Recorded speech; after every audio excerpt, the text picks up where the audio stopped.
선악을 알게 하는 나무의 사건 이후에 인간은 징계를 받았지만 버림받은 것은 아닙니다. 인간은 이후로도 생육하고 번성하게 되어서 제법 많은 군상을 이 땅 가운데 이루게 되었습니다. 그 문제는 죄로 오염된 인간은 자정 능력을 이미 상실해 버렸고, 그러므로 점점 이 땅의 죄가 확산되게 되었다는 것입니다. 여러분, 가을 거지 후에 다음의 농사를 위한 첫 번째 일은 밭을 갈아엎는 것입니다. 갈아엎는다는 것은 땅에 인위적인 변형을 가함으로써 땅을 처음의 토질로 변환시키는 의미인 것입니다. 이는 가을 거지뿐만 아니라 어떤 이유로 땅이 황폐화되었을 때 그 오염된 땅을 농사가 가능한 땅으로 전환시킬 때에도 즐겨 사용하는 농업 방식이 바로 갈아엎는 것이죠. 이렇게 갈아엎고 오랜 시간 가만히 두면 땅 자체의 정화 작용으로 말미암아 곧 농사가 가능한 토질로 전환된다는 것인데, 창조의 신비가 아닐 수 없습니다. 하나님께서 죄로 오염된 이 세상을 그렇게 갈아엎으시기로 결정하셨습니다. 창세기 7장 13절 말씀 함께 읽겠습니다. 시작.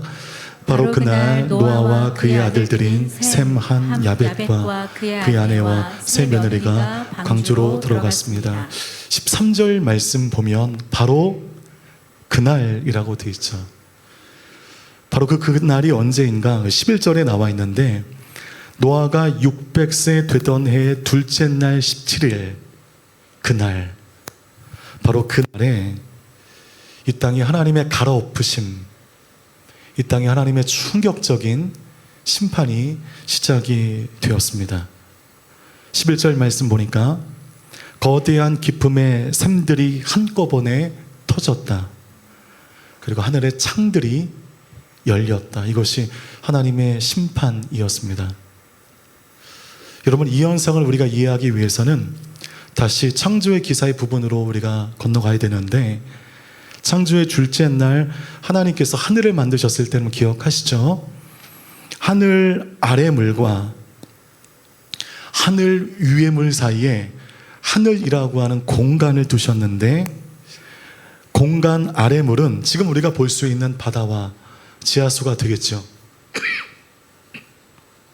하늘 위의 공간에는 수증기의 형태로 존재하고 있던 엄청난 양의 물이 지구의 표면을 대기권처럼 이게 덮음으로 말미암아 인간에게 유해한 빛과 자외선을 막아줌으로 그때는 인간의 평균 수명이 600세가 넘었습니다. 400세에 돌아가시면 굉장히 슬퍼 울어야 되는 그런 상황들. 바로 그 하늘 위의 물이 하나님의 명령으로 터지게 된 것입니다. 쏟아진 엄청난 양의 물로 인해 인류가 멸절됨과 동시에 그 온실 효과를 하고 있던 그 하늘 위의 물이 사라지게 되면서 인간의 육체가 그 유해한 환경 가운데 그대로 노출되게 되었고, 도시 지구 환경에 급변하게 되어서 그전에는 없었던 북극과 남극을 생기게 되었고, 더위와 추위가 생기게 되므로 노아 홍수 이후에 인간의 수명이 대폭 단축되게 되었습니다. 그렇게 심판이 시작되었는데, 여러분, 그 심판 가운데도 하나님의 구원이 끊겨지지가 않았습니다. 노아의 방주에 들짐승과 가축들을 들이시는데, 우리 14절과 15절의 말씀을 함께 읽겠습니다. 시작. 그들과 모든 짐승들이 그 종류대로, 모든 가축들이 그 종류대로, 땅에 기어다니는 모든 것들의 그 종류대로, 모든 새들 곧 날개 달린 모든 것들이 그 종류대로 들어갔습니다. 살아 숨쉬는 모든 육체들이 둘씩 노아에게 와서 방주로 들어갔습니다. 14절과 15절 말씀 가운데 계속 반복되어지는 구절 하나가 눈에 들어오시죠. 종류대로입니다. 그런데 여러분, 창조의 기사 가운데 하나님이 이 땅에 동식물을 지으실 때에 그때도 말씀하셨습니다. 종류대로, 종류대로, 종류대로. 근데 오늘 14절과 15절 말씀 가운데도 종류대로, 종류대로, 종류대로. 아니, 왜 이렇게 반복하시나? 그냥 한 번 얘기하시면 들을 텐데. 아니요. 계속 반복하고 계십니다. 여러분, 이 종류대로가 기억하시는지 모르겠지만 히브리어로 민입니다. 민. 이 민의 의미는 한 개를 지어졌다, 한 개가 지어졌다 라는 의미죠. 하나님께서 종류대로 지으심으로 그 동물들 사이에 명확한 한계를 지으신 것입니다. 하나님의 창조의 방식이 무서운 징계의 현장 가운데도 여전히 통용되고 있어요. 종류대로, 종류대로 계속 반복하시는 걸 보니 하나님이 이 창조의 원리를 절대로 양보하고 싶은 생각이 없으신 것입니다. 노아 방주에 하나님은 수컷만 넣지 않으셨고 암컷만 넣지 않으셨습니다. 그러다간 자칫 하나님이 정하신 동물들 간의 뚜렷한 한계가 모호해질 것을 아셨기 때문에 하나님은 정확한 수의 수컷과 암컷을 방주에 들이셨고, 노아가 힘들게 그 모든 동물들을 끌고 오는 수고로움 없이 하나님의 창조의 인도하심 가운데 그 모든 수컷, 암컷 한 쌍이 방주에 집결하게 되었고, 노아의 안내로 말미암아 그 방주에 그 모든 동물들이 들어가게 되었습니다. 네, 여러분, 민 한계를 뚜렷이 지으셨습니다. 세상 속에 여러분, 우리가 한계를 지어야 할 때가 있습니다. 차별하라는 게 아니죠. 우리만 믿음의 사람이다, 우리만 구원받는다, 어깨가 올라갈 필요 없습니다. 여러분, 우리 예수 믿는 우리들이 세상 속에 한계를 지어야 할 때가 다가온다는 것이죠. 예수 믿기 때문에 모든 사람이 따라도 따를 수 없는 세상의 원리들이 있습니다. 어쩔 수 없습니다. 종류대로, 민, 이렇게 지으셨던 것처럼 세상 속에 한계를 지어 구별되어야 하는 것이 우리의 숙명이기 때문입니다. 우리 16절 말씀 같이 읽겠습니다. 시작. 들어간 것들을 모든 육체의 암컷과 수컷이었습니다. 그것들이 하나님께서 그에게 명하신 대로 들어가자 여호와께서 그의 뒤에서 방주의 문을 닫으셨습니다. 16절을 좀 띄워주시면 모든 수컷과 암컷이 다 들어가고 노아와 노아의 가족들이 다 들어가자 문이 닫혀졌습니다. 아마 여러분 잘 모르셨을 텐데 방주의 문을 누가 닫았습니까? 하나님이 닫으셨습니다. 노아가 닫은 것이 아닙니다. 하나님께서 방주의 문을 닫으심으로 그 순간 방주 안에 8명과 암수의 짐승들은 바깥 세상과 어떻게 되었나요? 완전히 분리되게 되었습니다. 문을 닫으심으로 방주 안에 있는 인생과 짐승들은 하나님의 완전한 보호를 받게 되었지만, 동시에 문을 닫으심으로 방주 바깥에 있는 인생들은 무서운 심판을 피할 수 없게 된 것입니다. 하나님께서 문을 닫으심으로 구원과 사망이 한순간에 나눠지게 되었습니다. 여러분, 우리 기독교는 이제 포용의 종교이죠. 복음은 누구도 차별하지 않습니다. 그래서 기독교가 전파되는 곳마다 사회적 약자들의 인권이 신장이 되었습니다. 가진 자, 없는 자, 건강한 자, 연약한 자, 남자와 여자, 지역에 상관없이 복음은 차별 없이 우리 모두에게 구원을 선물했습니다. 그러므로 세상을 향해 기독교는 이제까지 그랬듯 구분 없이 퍼져가야 됩니다. 우리 보기에 악한 사람이라도 그 역시 복음에서는 제외되어서는 안 된다는 것이죠. 그런 의미에서 우리가 믿는 기독교는 포용의 종교입니다. 그러나 동시에 기독교는 분리의 종교입니다. 포용하지만 포용만 하지 않아요. 피 흘리며 싸우는 종교가 또한 기독교이기도 합니다. 비본질에 대해서는 우리가 포용합니다. 본질에 대해서는 피 흘리며 싸웁니다. 세상을 사랑하고 포용하되 문화의 이름으로 유행의 이름으로 포장되어 교회 안에 스멀스멀 들어오는 그 세상의 세속화에 대해서는 우리가 완전히 분리되어야 됩니다. 세속화께 교회의 문을 걸어 잠그는 것이죠. 여러분, 이것이 하나님의 뜻입니다. 여러분, 이렇게 분리되는 것이 우리 성도가 사는 길이고, 분리되는 것이 우리 교회가 사는 길인 줄 믿습니다. 우리 마음의 문을 열고 포용해야 할 때와 그 모든 마음을 걸어 잠그고 세상과 냉정하게 분리되어야 할 그때를 분별할 수 있는 여러분들 모두 되시기를 주님의 이름으로 축복합니다. 세상 속에 한계가 지어지게 되었고, 그리고 세상과 분리되어야 할 때가 우리의 인생 가운데 있음을 꼭 기억하여 여러분 모두가 하나님 앞에 거룩히 구별되어 사랑하는 축복이 있게 되기를 다시 한번 부탁드립니다. 그렇다면 여러분, 이 말은 하나님이 닫으셨고 닫으신 이후에 무서운 심판이 되셨다는 것은 하나님께서 방주의 문을 닫으실 때까지는 누구든지 돌이키고 믿는 자, 나 살려달라고 방주 안으로 나오는 자들은 받아줬을까요? 받지 않았을까요? 받아주셨다는 것을 의미합니다. 문이 닫히면 끝입니다. 문이 열려 있는 동안 차별 없이 누구라도 하나님 앞에 나오는 사람들은 그 방주에 탈 수 있었다는 것이죠. 하나님이 끝까지 기회를 주신 것입니다. 하나님의 기회 주심은 이것만이 아닌데, 여러분, 그 노아가 살았던 시대를 하나님이 바라보시면서 이 땅에 죄가 관영한 것들을 너무 한탄해 하시면서 홍수 심판을 예정하셨습니다. 그리고 그 의인이었던 노아를 콜링하셨습니다. 그리고 방주를 지으라고 말씀하시는데, 여러분, 그 방주를 짓는데 몇 년이 걸렸습니까? 120년이 걸렸습니다. 여러분, 혹시 120년이라고 하는 시간 안에서 하나님의 우리 인간을 향한 마음이 보이지 않으십니까? 여러분, 배를 짓는데 뭔 120년이 걸립니까? 하나님께서 말씀만 하시면 뚝딱 방주가 만들어지는 거 아닌가요? 아니, 없는 무에서 이 땅, 이 모든 것들을 창조하신 하나님이신데 그깟 방주 하나 못 만드시겠습니까?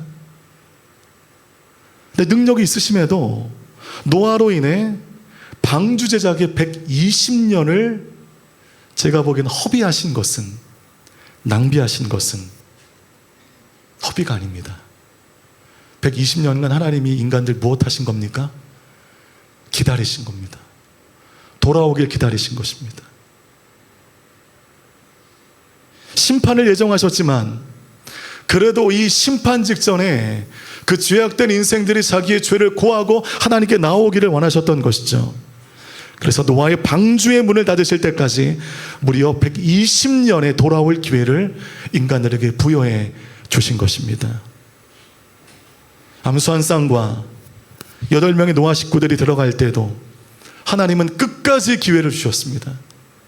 여러분, 하나님의 그 성품이 보이지 않으세요? 에덴 동산에서 죄를 범한 아담과 하와를 내쫓으실 때 저는 뒤도 안 돌아보고 쫓아버릴 것 같은데 하나님은 그들에게 가죽옷을 입히셨습니다. 가인이 아벨을 죽인 후에 부여된 징계의 무게가 너무 무거워서 내가 감당할 수 없다고, 내가 밖으로 나가 사람들이 나를 죽이면 나는 어떻게 하냐고 하나님 앞에 울부짖을 때 그에게 표를 주시사 어느 누구도 너를 해치지 않도록 내가 도와줄 것이다. 하나님이 표를 주셨습니다. 예, 우리 하나님은 늘 이런 식이십니다. 우리 하나님은 이런 분이십니다. 하나님의 성품, 끝까지 기다리시되 그 하나님 영원히 기다리시진 않아요. 방주의 문을 열고 누구든 들어올 수 있도록 하지만 방주의 문은 닫으면 끝입니다. 하나님은 이렇게 우리의 삶 가운데 끝까지 기회를 주셨기 때문에 오늘 우리가 구원의 길을 가고 있는 줄 믿습니다.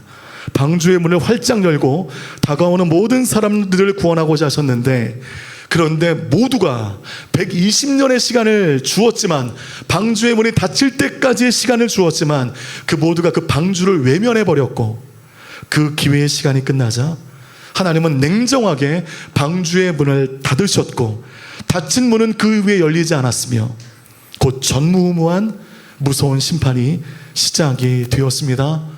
그렇게 40주, 40 이하의 엄청난 물이 세상을 심판하여 이 땅을 갈아엎게 된 것입니다. 노아의 방주에 대한 이미지가 참 많죠. 그리고 노아 방주를 성경 그대로 입각하여 복원하는 그런 일들도 많았는데, 우리가 머릿속에 그리는 노아 방주 이미지는 뭐 다음과 같지 않겠습니까?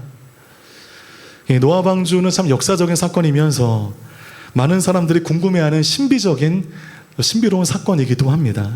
노아 방주 진짜 아니야? 진짜면 뭐 아라랏산에 있다고 하는데 왜 그게 발견되지 않냐? 여러 많은 논란이 있습니다. 홍수심판 후에 아라랏산에 도착했는데 그 기록을 근거로 여러 고고학자들이 불굴의 의지로 방주의 유적을 찾고자 하고 있는데 뭔가 속이 시원할 만큼의 유적이 발견되지 않았습니다. 그럼 발견되어진다면 우리가 막 쾌재를 부르면서 맞아, 우리의 신앙이 맞죠? 기독교가 막 진리였어 그럴 텐데 이게 발굴이 쉽지 않아요. 제가 기사를 좀 찾아보니까 여러 많은 이유가 있는데 그 중에 또 하나의 이유가, 이미지를 좀 열어주시죠. 현재 여러분 아라라트 산이라고 추정되어지는 그 산의 위치가 절묘하게 튀르키예, 이란, 아르메니아, 아제르바이잔 이 4개 국과 접하고 있는 그 부분에 아라랏산이라고 추정되어지는 그 산이 있다는 것이죠. 그런데 현재 이 4개 나라가 친하지가 않아요. 되게 갈등 관계, 되게 불편한 관계에 있다는 것이죠. 그리고 여러분 이 4개 나라가 종교가 어떤 종교입니까?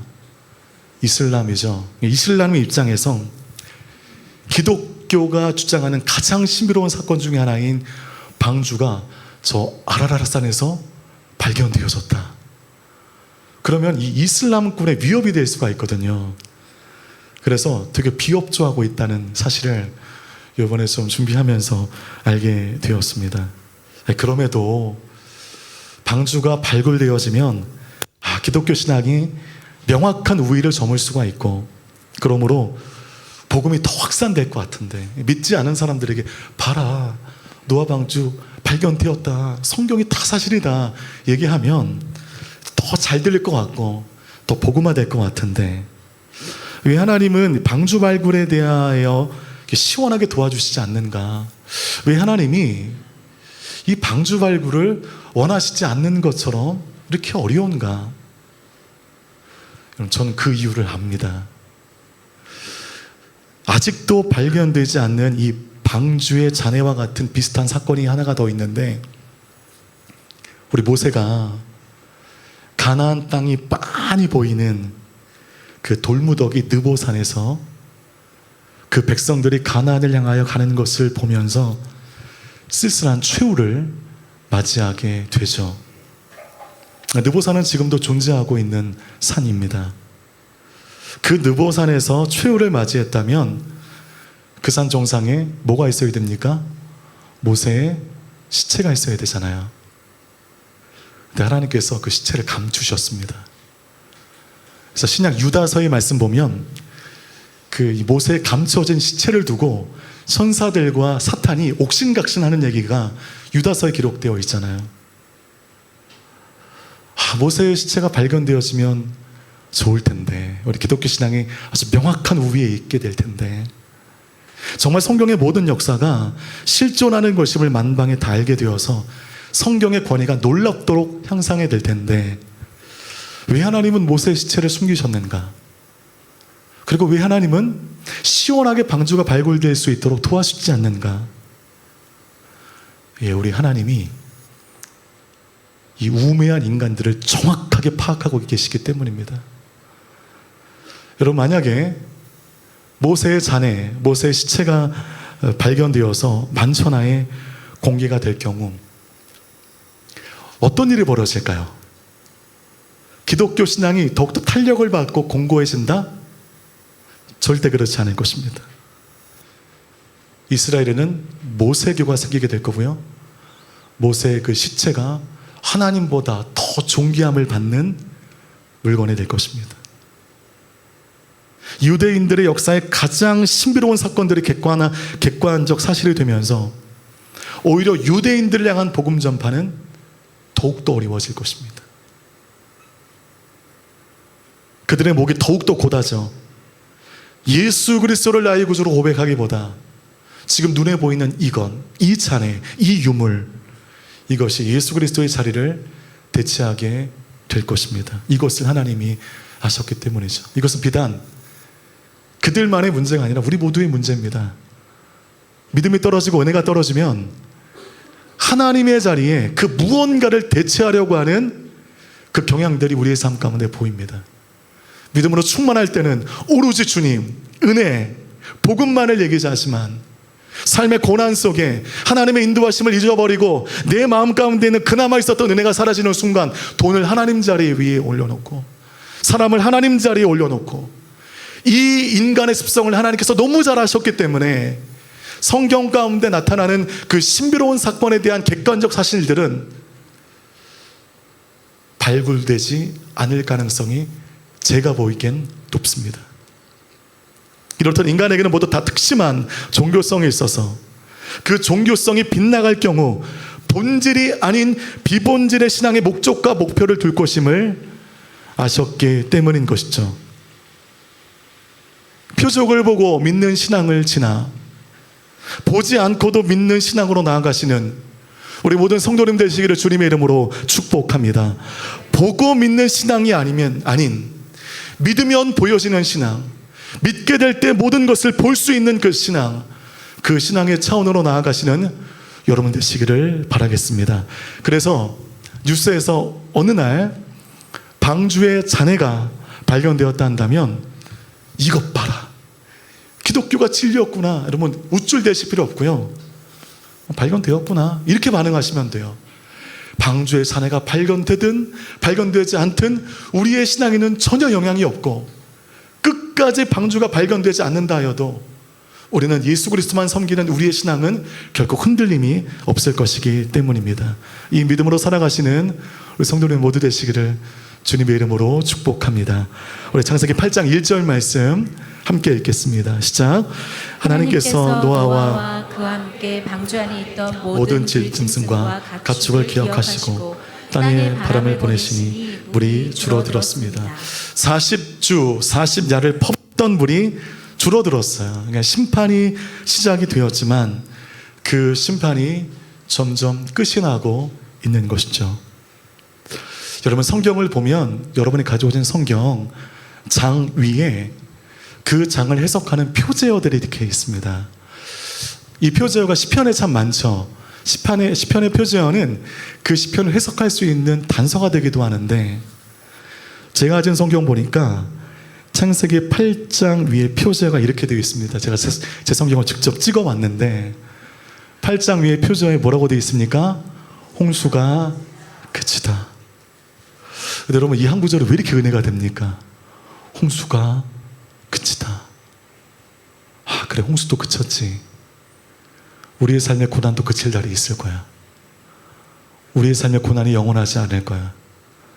예, 표제가 주는 은혜가 있습니다. 여러분 홍수가 끝났습니다.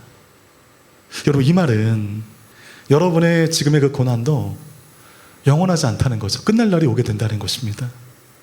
영원한 고난이란 존재하지 않아요. 다만 고난의 이유를 알았다면 우리는 그 고난을 통하여 성장하는 것이고 그 고난의 이유를 찾지 못했다면 그 고난으로 말미암아 우리가 피폐해지는 것입니다. 우리 삶에 영원한 고난은 없습니다. 여러분의 인생에 홍수가 그칠 날이 오게 될 것입니다. 그리고 이 홍수는 여러분을 성장시키는 하나님의 사랑의 손길이 되게 될 줄 믿습니다. 우리 1절에 다시 한 말씀을 제가 한번 다시 읽어보면 하나님께서 노아와 그와 함께 방주 안에 있던 모든 들짐승과 가축들을 무엇하셨다고 되어 있습니까? 기억하셨다. 가축들을 기억하셨다. 땅에 바람을 보내시니 물이 줄어들었다. 창세기 8장 1절 말씀 가운데 홍수를 그치게 하신 이유가 나오는데 하나님께서 사람과 들짐승과 가축을 기억하셨다. 기억하셨기 때문에 홍수가 그치기 시작했다는 것입니다. 하나님께서 노아를 기억하셨다는 것은 방주 안에 있는 동물들을 기억하셨다는 것은 인류를 향한 하나님의 긍휼하심이 회복되었다는 것을 의미하는 것이죠. 즉 여러분, 하나님께서 방주에 다 들으시고 홍수 심판을 시작하신 이후에 너희가 언제까지 방주 안에 있어야 되고 언제 이 홍수가 끝나고 너희들이 방주에서 나올 것인지를 말씀하셨습니까? 하지 않으셨습니까? 하지 않으셨어요. 그러니 방주 안에서의 시간은 언제 끝날지 모르는 지리한 기다림의 연속이었다는 것입니다. 일주일은 이 악물고 기다릴 수 있겠지만 이게 언제인지 몰라요. 1년 반의 제대 기간을 보면 견디죠. 1년 반이면 해방이 되니까 앞이 안 보이는 겁니다. 계속 기다려야 되는 거예요. 이런 인고의 시간이 지속될 때 우리 안에 있는 하나님에 대한 신뢰함이 부재한다면 그 시간은 사실 엄청난 고통의 시간인 것입니다.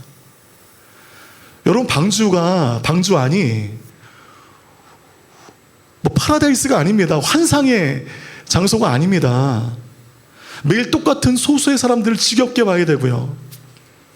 매일 똑같은 음식을 먹어야 하고요. 매일 새와 짐승의 울음소리를 지겹게 들어야 되고요. 잠 좀 자자 좀. 여기저기 울고 하니까 난리였을 것입니다. 그 새와 짐승들에게 매일매일 먹이를 날라야 하는 그 중노동들, 그 새와 짐승들이 끊임없이 배출하는 그 배설물의 역겨운 냄새를 맡으며 산다는 것은 쉬운 일이 아닙니다. 성경을 보면 이 방주의 길이가 한 130m, 140m 정도 되는데 어떻게 크다고 얘기할 수 있지만 온 세상에 동물들이 한 쌍씩 다 들어가 있잖아요. 좁디 좁은 곳입니다. 냄새는 나고 답답하고 언제 이 방주에서 나올지를 모르겠고, 그럼에도 그들이 버틸 수 있었던 것, 우리가 이제 방주 제작의 이 말씀을 우리가 건너뛰었는데 방주 제작할 때 말씀 보면 창이 하나가 있어요. 그 창을 어디다 만들었는지 아십니까? 우리처럼 옆에다가 만들지 않으셨고요, 위에다 만드셨습니다. 위에 작은 창을 만드셔서 그 창을 통하여 세상을 바라볼 수 있는 유일한 창이 되었습니다. 아니, 왜 창을 옆에다 놔고 위에다 들었을까요? 그거는 중요한 영적인 의미가 있는 것이죠. 이럴 때 누구만 바라봐라? 하나님만을 바라봐라. 하나님만을 바라보며 이 폐소의 작은 곳에서 똑같은 일상, 어려운 일상 속에 그러나 그 마음 흔들리지 아니하고 하나님만을 바라봐라. 이 믿음으로 노아의 식구들은 방주 안에서의 그 지리한 기다림의 시간을 견뎌낼 수 있었다는 것이죠. 여러분의 인생도 마찬가지입니다. 하나님에 대한 신뢰함이 우리의 삶 가운데 부재하게 될 때 여러분의 인생은 내일 우리의 삶 가운데 어떤 일이 일어날 것인가를 우리가 알 수 없으니 매우 불안하고 매우 두려운 시간이 될 것입니다. 그러나 이 하나님에 대한 확신이 내 안에 있다고 한다면 5분 뒤 10분 뒤 내일 우리의 삶 가운데 어떤 일이 있는다 모를지라도 우리는 그 마음 가운데 평안할 수 있음을 믿습니다. 여러분, 우리가 구원의 삶을 살고 있지만, 우리 구원 받았잖아요.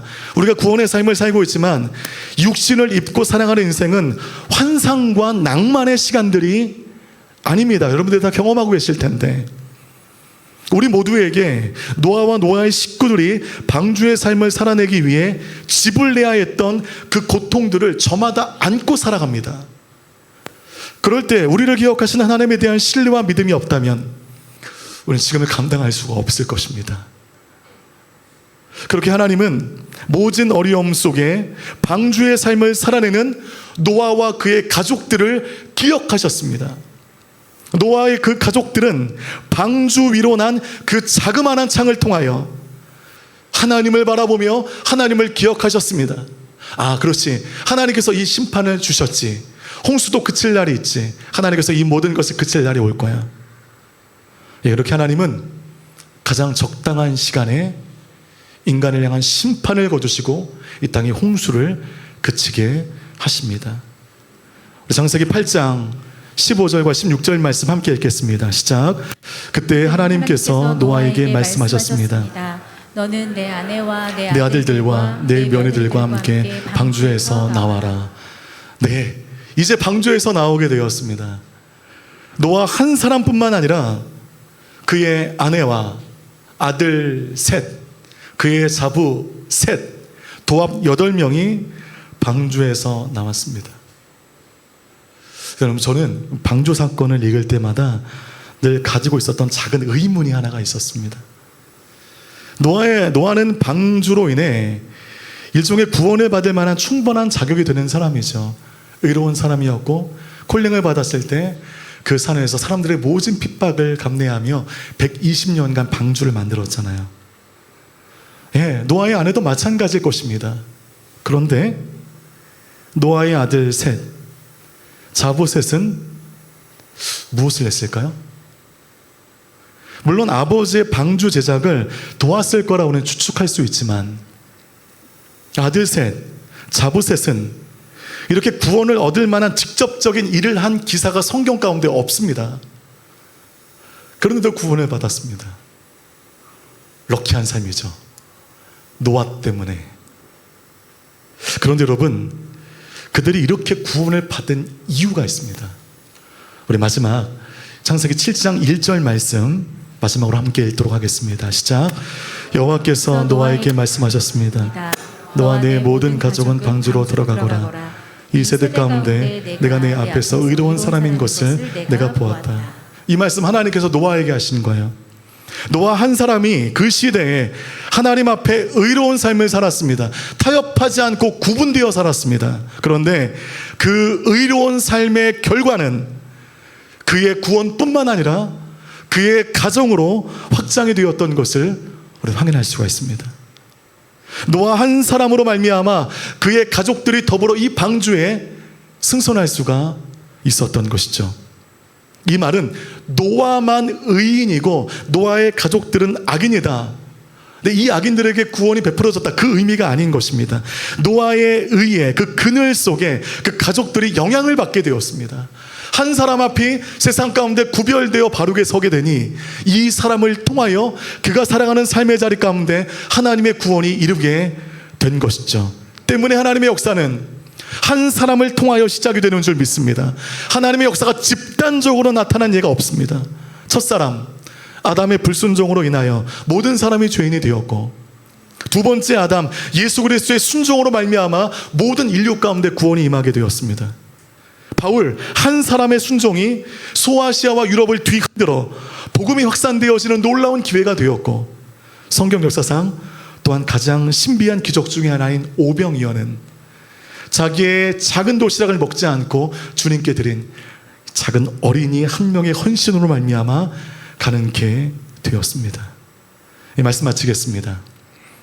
지금 여러분의 작은 헌신, 작은 순종 낭비되지 않을 것입니다. 휴가를 다 반납하고 일주일의 시간 해야 할 일 많은 일들이 서울에 있음에도 불구하고 여기에 오신 에스브리지 귀한 팀원들의 한 사람 한 사람, 그 여러분의 작은 순종, 작은 헌신 낭비되지 않을 줄 믿습니다. 여러분 스스로의 구원은 물론이거니와 여러분 주변의 사람들을 살리는 하나님의 역사의 통로의 시작은 한 사람의 구별됨, 한 사람의 헌신인 줄 믿습니다. 이렇게 하나님은 심판 너머에 회복과 구원의 계획을 열어가시는 하나님이신 줄 믿습니다. 그 주님의 인도하심 따라 보내신 것 가운데 심판을 넘어 하나님의 놀라운 구원의 계획을 이루시는 우리 귀한 모든 성도님들 다 되시기를 주님의 이름으로 축원합니다.